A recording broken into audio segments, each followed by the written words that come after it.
Mety ho tatriny andro any an-dranomasina ny alakamisy 3 jolay 2024 amin'ny ora maraina hatramin'ny zoma 4 jolay 2024 amin'ny ora maraina.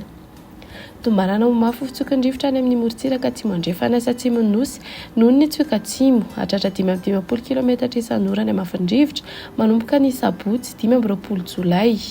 Arak'izany dia mahazo ny fampitanemana miloko maitso amin'ny hamafin-drivotra ny ao Morombe hatrany Taolagnaro.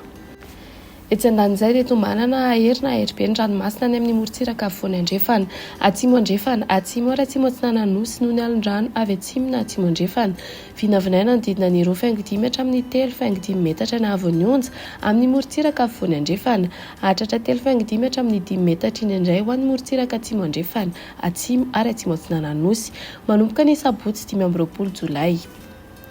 Mahazo ny fampitanemana miloko maitso amin'ny havin'ny alon-drano ny eo Besalampy hatrany Antanjovanimena ary ny eo Antanjovanimena hatrany Farafangana entana ny rehetra naraka tsy tapaka ny toromarika atolotry ny tompon'andraikitra eny Fotony. Ho an'ny morontsiraka atsinana ny tanjona Bobaomby hatrany amin'ny tanjona Angotsy andrahoana amin'ny Tsitokotoko ho avy atsimo na atsimo atsinana na andrivotra ka ho 20 hatramin'ny 40 km isan'ora hatratra 50 km isan'ora ny anavaratry ny Vohemara Anonjabe na aherin'ny ranomasina avon'ny onjo 2 hatramin'ny 2.5 metatra. Tanjona Angotsy hatrany Manoro anorana tandrifindrahona Malana ho avy atsimo na atsimo atsinana na andrivotra ka ho 20 hatramin'ny 30 km isan'ora Anonjabe ny ranomasina avon'ny onjo 2.5 hatramin'ny 2 metatra. Manoro hatrany Taolagnaro anorana tandrifindrahona vitsiny amin'ny fiandohan'ny feptaona ho avy atsinana na atsimo atsinana na andrivotra ka ho 10 hatramin'ny 20 km isan'ora ho avy avaratra atsinana kosa ny atsimo ny Manakara ny maraina ka ho 10 hatramin'ny 20 km isan'ora hatratra 30 km isan'ora rehefa manakaiky ny Taolagnaro Anonjabe ny ranomasina avon'ny onjo 2.5 hatramin'ny 2 metatra.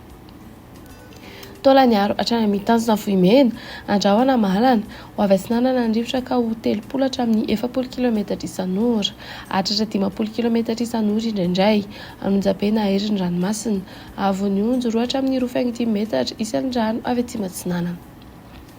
Ho an'ny morontsiraka andrefan'ny tanjona Vohimena hatrany amin'ny tanjona Ankabo andrahoana vitsy na ibalika ny masoandro ho avy atsimo atsinana na andrivotra ka ho 20 hatramin'ny 30 km isan'ora hatratra 40 hatramin'ny 50 km isan'ora indraindray ny any amin'ny tapany atsimo ho avy atsimo andrefana kosa andrivotra ny anavaratra Toliara ny Tolakandro ka ho 10 hatramin'ny 20 km isan'ora ho avy avaratra atsinana na andrivotra ny maraina ka ho 20 hatramin'ny 30 km isan'ora Anonjabe na aherin'ny ranomasina avon'ny onjo 2.5 hatramin'ny 2 metatra hatratra 2.5 metatra manakaiky ny tendrony atsimo. Tanjona Kabo hatrany amin'ny tanjona Vilanandro andrahoana vitsy na ibalika ny masoandro ho avy atsimo na atsimo atsinana na andrivotra ka ho 10 hatramin'ny 30 km isan'ora ho avy andrefana kosa ny Tolakandro sy ny alina ka ho 10 hatramin'ny 20 km isan'ora adiny mpanonja ranomasina avon'ny onjo andidina ny 1 metatra. Tanjona Vilanandro hatrany Analalava andrahoana vitsy ho avy andrefana na atsimo andrefana andrivotra ka ho 10 hatramin'ny 30 km isan'ora ho avy atsimo na atsimo atsinana kosa ny maraina ka ho 20 hatramin'ny 30 km isan'ora hatratra 50 km isan'ora ny anavaratra Mahajanga adiny mpanonja ranomasina avon'ny onjo 4.5 hatramin'ny 1 metatra. Analalava hatrany amin'ny tanjona Bobaomby andrahoana Malana ho avy andrefana andrivotra ka ho 10 hatramin'ny 20 km isan'ora Ielina ho avy atsimo atsinana kosa ny maraina ka ho 10 hatramin'ny 20 km isan'ora hatratra 30 km isan'ora ny anavaratra Nosy adiny mpanontsana Anonjabe ny ranomasina avon'ny onjo 1 hatramin'ny 2.5 metatra manakaiky ny tanjona Bobaomby 8.7 hatramin'ny 1 metatra kosa ny any Ankafa.